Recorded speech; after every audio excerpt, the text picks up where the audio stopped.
Halo teman-teman semua, balik lagi bersama dengan Story 3M, di mana kita kali ini akan menceritakan alur cerita dari manhwa yang berjudul Second Life Ranker. Baiklah, tidak perlu berlama lagi, langsung saja kita masuk ke dalam alur ceritanya. Sekarang ini di dalam ruangan kerja, Nayu tampaknya sedang tersenyum-senyum sendiri hingga membuat seorang tetua terganggu. Kedua itu menanyakan kenapa dia terus-terusan tersenyum tidak jelas seperti itu. Apakah dia tidak tahu jika itu sangat mengganggunya? Akan tetapi, Nayu mengatakan jika hari ini adalah hari yang mereka nantikan, dan kedua itu menanyakan memangnya hari apa itu. Nayu mengatakan hari ini mereka akan memeriksa seberapa hebatnya calon menantu mereka, dan kedua rasa itu benar jika hari ini adalah waktunya. Kedua menanyakan apakah Edora berniat untuk memberikan pedang hitam pada pria itu, dan Nayu mengatakan sepertinya begitu.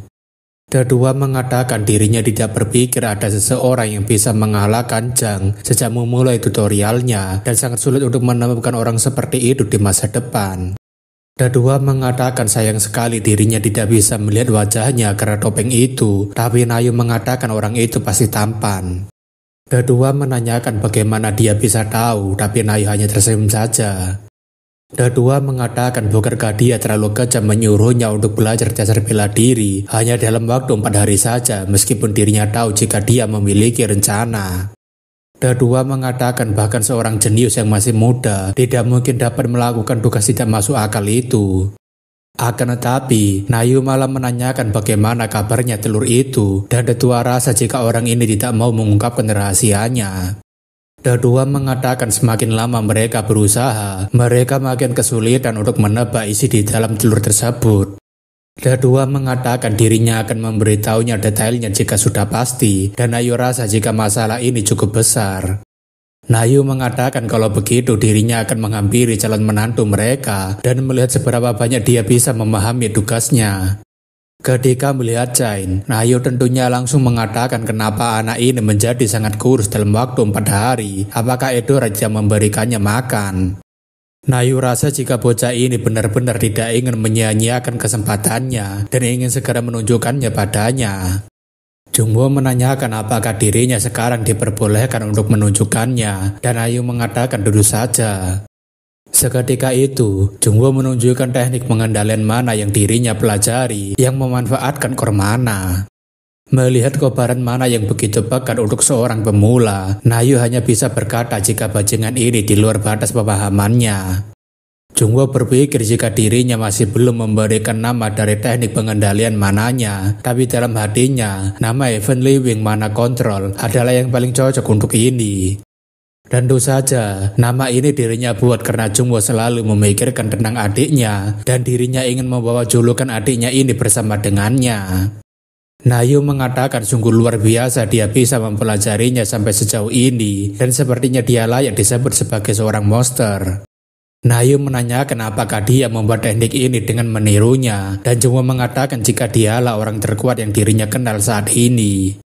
Nayu mengatakan dia berfokus pada memaksimalkan serangan dan daya hancur, padahal dirinya mengira jika dia akan menyeimbangkannya dengan memberikannya detak jantung. Nayu mengatakan teksturnya lebih cocok untuknya daripada Huan, jadi coba lagi perbaiki nanti, dan Jungwoo menanyakan alasannya kenapa. Nayu mengatakan dirinya hanya mencoba menebaknya, dan Jungwoo malah heran dengan itu. Nayu mengatakan kenapa dia malah menatapnya seperti itu, bukankah biasanya seorang jenius dapat segera menemukannya sesaat setelah melihatnya. Jungwoo berpikir apakah para jenius memang memiliki skill pasif yang curang, bahkan dirinya kesulitan untuk memahami penjelasan adiknya dan Yul tentang konsep sebuah mana. Meskipun begitu, Nayu memberikan ucapan selamat pada Chain karena dia telah berhasil lolos dari ujiannya dan dia adalah murid ketiganya. Nayu kemudian memberikan teknik bela diri miliknya sesuai dengan janjinya, dan dirinya berniat untuk membantunya menuju kekuatan yang lebih tinggi. Nayu mengatakan bukankah dia tahu jika mereka akan segera pergi berperang, jadi untuk sementara waktu, ikuti sarannya dan ambil sebagai pelajaran untuk latihan. Jungwoo berpikir jika dirinya terus bersama dengan Raja Bela Diri selama perang, maka dirinya dapat menyaksikan langsung keterampilannya dan memetik banyak pelajaran untuk dipanen. Jungwoo kemudian menanyakan dirinya baru saja mendapatkan hadiah suksesi pedang hitam, tapi dirinya tidak tahu apa itu. Nayu mengatakan dirinya akan memberitahunya di lain waktu, dan Jungwoo menanyakan siapa murid pertamanya dan juga murid keduanya sebelum dirinya. Nayu mengatakan salah satu dari mereka mungkin sudah cukup familiar di menara, dan Jungwoo menanyakan siapa itu. Nayu mengatakan dia adalah kedua dari 5 dewa Azure Sword, bahkan saat ini tidak ada yang sebanding dengannya di dalam menara dengan keterampilan pedangnya. Ada rumor jika All For One sampai mengakui kemampuan pedangnya, dan dia adalah orang pertama yang lulus dari ujiannya. Jungwoo menanyakan siapa yang kedua, tapi Nayu mengatakan meskipun dirinya memberitahunya, dia tidak akan tahu siapa orang itu. Jungwoo mengatakan kalau begitu dirinya memiliki satu permintaan lagi, dan Nayu menanyakan apa itu. Jungwoo mengatakan dirinya sangat ingin melihat kemampuan sejati dari seorang raja bela diri yang sesungguhnya. Mendengar jika Chain ingin melihat kekuatannya yang sesungguhnya, tentunya membuat Nayu sedikit terkejut. Nayu mengatakan sepertinya memang sulit untuk menjadi seorang guru, tapi dirinya harus menunjukkan setidaknya salah satu teknik terkuatnya. Nayu mengatakan tidak sembarangan orang bisa melihat teknik terkuatnya yang satu ini, tapi dirinya ingin memberikan pengecualian padanya hari ini. Nayu ingin agar Chain memperhatikannya baik-baik jika ini adalah salah satu rahasia 8 tinju ekstrim, yaitu Kelet Breakhaven. Seketika itu, Nayu mengeluarkan kekuatan penuhnya dalam Kelet Breakhaven dan menyasar ke arah langit hingga membuat Jungwoo sangat terkejut. Dalam pikirannya, Jungwoo berpikir dirinya sesaat tadi melihat potensi sebenarnya sang raja bela diri yang seperti binatang buas yang membuka matanya. Serangan Nayu tidak hanya sekedar diarahkan ke langit saja tanpa tujuan, bahkan langit yang berada di belakang Jungwoo tampaknya harus ikutan hancur. Edora yang melihatnya juga sangat terkejut karena ayahnya bahkan sampai bisa membelah matahari menjadi 2 hanya dengan menggunakan satu pukulan saja. Namun sepertinya tidak hanya matahari saja yang terbelah, tetapi serangan Nayu membuat dimensi penghalang dunianya menjadi pecah. Meskipun begitu, langit-langit yang pecah tadi dengan cepat langsung memulihkan dirinya setelah menerima serangan dari Nayu. Nayu mengatakan bahunya jadi sedikit kaku karena sudah lama tidak menggunakan teknik pamungkasnya yang begitu kuat.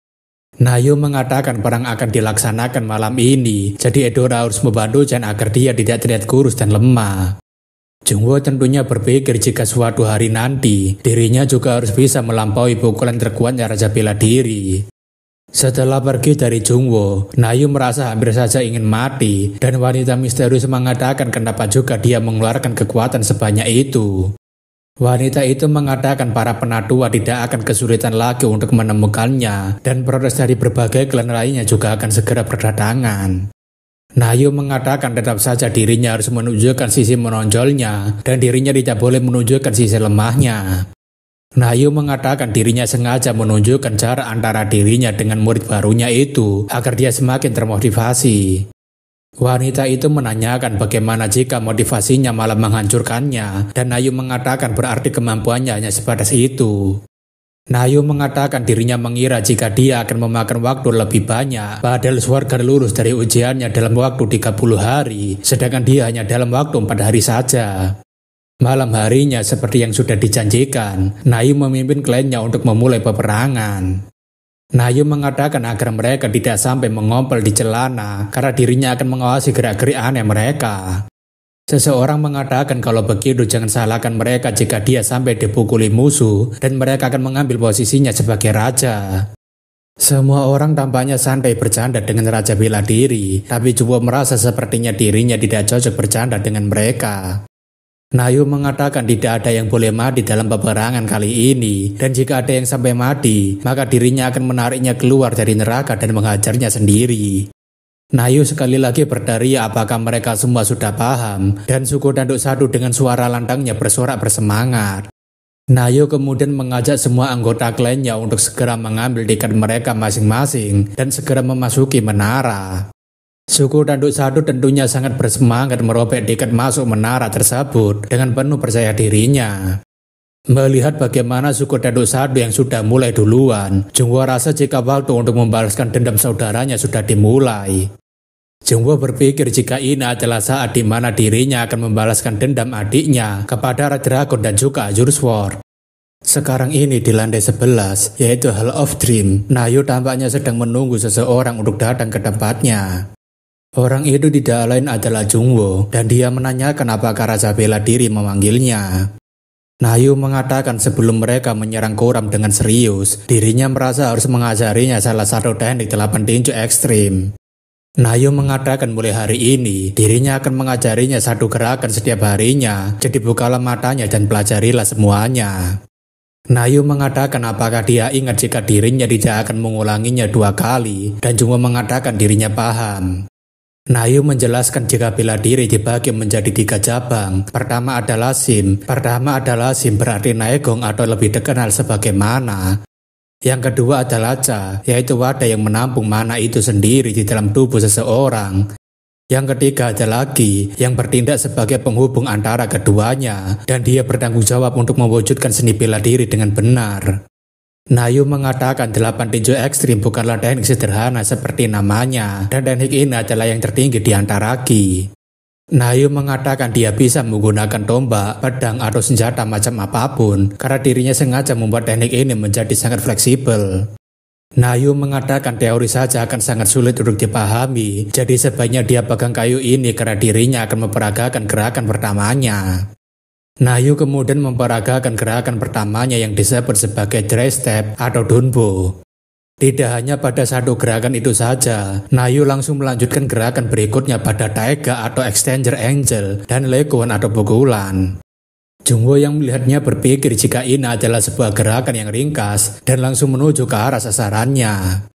Posisi pijakan dan gerakan memanjangkan lengan, mereka semua berada di garis konstan dan di atas aliran konstan, seperti gerakan ini sudah mengalir secara natural. Nayu mengatakan sejauh ini adalah langkah pertama dari 30 langkah yang merupakan bagian dari 8 tinju ekstrim. Nayu berpikir bahkan jika itu adalah langkah pertama, tapi sebenarnya ada total 64 langkah kecil dan besar. Nayu merasa ini hanya akan menjadi sebuah lelucon karena seorang pemula tak akan bisa menghafalnya, apalagi menemukan langkah tersembunyinya tadi. Nayu berpikir dirinya tidak bisa berkata jujur bahwa dia adalah murid tercintanya, karena secara pribadi dirinya menunjukkan kehebatannya. Nayu menanyakan bagaimana menurutnya, apakah dia bisa melakukannya, dan cuma mengatakan tentu saja. Nayu menanyakan apa yang baru saja dia katakan, dan cuma mengatakan dirinya sudah menghafalnya, jadi bolehkah dirinya memulainya sekarang. Jungwoo kemudian mulai memperagakan gerakan Gonbu, Taiga, dan Leguan, hingga mengikuti semua gerakan yang ditunjukkan oleh Nayu.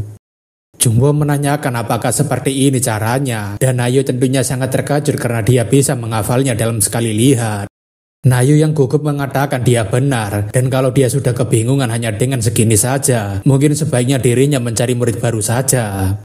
Nayu dan Jungwoo terus melanjutkan latihannya sampai pagi, dan hari itu juga Jungwoo sudah menghafal semua gerakan dasar dari 8 tinju ekstrim. Nayu mengatakan sudah sewajarnya muridnya bisa menghafalkannya hanya dalam semalam saja, tapi Edora dan Pandai tentunya tahu jika ayahnya sangat malu. Jungwoo rasa jika sirkulasi mananya jadi jauh lebih lancar daripada sebelumnya, meski hanya bentuknya saja yang dipelajari, tapi hubungannya dengan simbiop tampaknya tidak alami. Jungwoo kemudian menanyakan apakah Raja Bela Diri bisa memenuhi permintaannya, tapi Nayu mengatakan harusnya dia memanggilnya sebagai guru. Jungwoo menanyakan apakah guru bisa menyerahkan penyerangan Kuram padanya saja, dan Nayu menanyakan apakah dia ini kekurangan tidur. Nayu mengatakan itu tidak bisa dilakukan karena ini adalah acara suku mereka, terlebih banyak juga dari suku mereka yang ingin mengobrak-abrik Kuram. Akan tetapi, Nayu mengatakan dirinya sepertinya memiliki ide yang bagus daripada dia harus melakukan semua itu. Di kota Kuram yang merupakan cabang dari Red Dragon saat ini, benteng mereka sedang dibombardir oleh suku tanduk satu yang sedang mengamuk.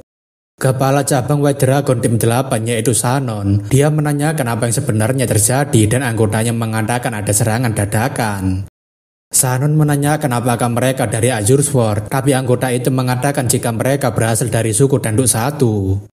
Suku tanduk satu sekarang benar-benar mengamuk di dalam benteng Kuram, bahkan mereka tidak peduli dengan apa yang mereka serang. Sanon menanyakan kenapa orang-orang yang tidak pernah ikut campur urusan menara malah mengamuk di sini. Anggotanya kemudian mengatakan ada seseorang yang mengeluarkan aura membunuh yang begitu kuat di atas sana. Sanon tentunya sangat terkejut karena sang raja bela diri itu sendiri yang turun tangan dan dia mulai mengeluarkan tinju ekstrimnya. Seketika itu juga, Nayu membabat habis bangunan-bangunan yang berada di depannya dengan menggunakan tinju ekstrimnya dan meratakan semua bangunan dengan tanah. Dengan pukulan yang terlalu overpower tersebut, tentunya membuat Sanon hanya bisa terdiam dengan wajahnya yang penuh dengan keputusasaan. Nayu yang datang menghampirinya tentunya menanyakan kenapa wajahnya begitu putus asa, seperti dia tidak akan pernah melihat matahari terbit besok. Nayu mengatakan dirinya ingin memberikannya kesempatan untuk hidup, jadi apakah dia mau melakukannya? Sekarang ini, Pandey mengatakan ada sesuatu yang terbang kemari, tapi memangnya benda apa yang sedang dibawa oleh ayahnya? Pandey yang terkejut tentunya menanyakan apakah ayahnya sudah mulai hobi yang aneh dengan menculik orang-orang sebagai sandera. Akan tetapi, Nayu mengatakan ini adalah ide yang dirinya katakan barusan daripada dia harus menghadapi Kuram. Nayu mengatakan jika Chen ingin memeriksa seni bela dirinya dengan bertarung, maka sebaiknya cobalah lawan orang-orang ini terlebih dulu. Sanon dan temannya tentunya menanyakan apa maksud semua ini, dan Nayu mengatakan kalau mereka bisa mengalahkan orang ini, maka dirinya akan membiarkan mereka semua untuk hidup.